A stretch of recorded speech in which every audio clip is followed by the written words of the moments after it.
Assalomu alaykum.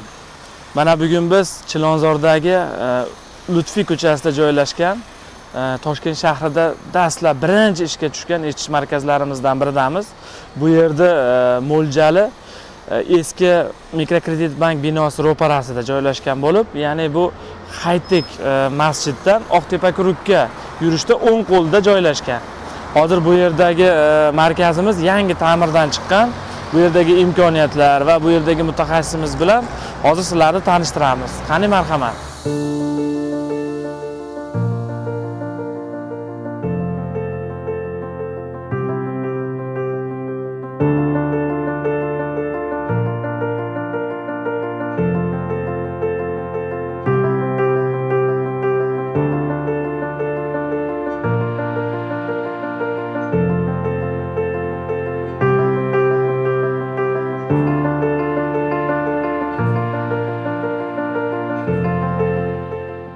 Bu markazimizda yaqin 10 yil, 11 yillik tajribaga ega Adhamjon Rahimov mutaxassisimiz faoliyat yurgizishadi.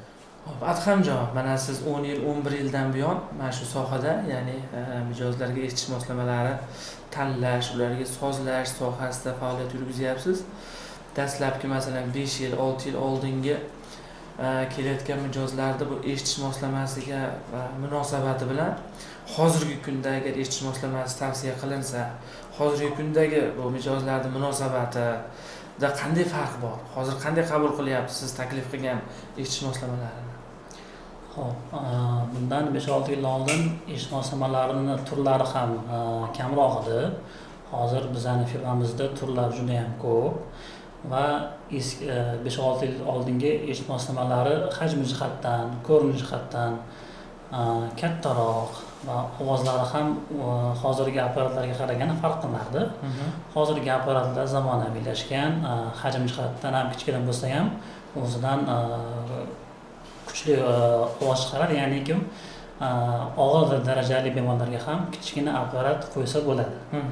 Shu jihatdan o'zgarishlar ko'p va 5-6 yil oldin, 10 yil oldin mijozlarimiz apparat taqishdan uyalishardi. Buni ko'rinishidan, xuddi buni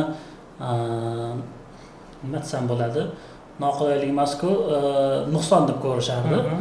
Lekin hozirgi mijozlar ko'pida bu fikr o'zgargan. Yaxshi tomonga qaysi kim eshitish moslamasi ham xuddi ochkiga o'xshab yoki protez moslamasiga o'xshab buni ham bemalol taqsa bo'ladi.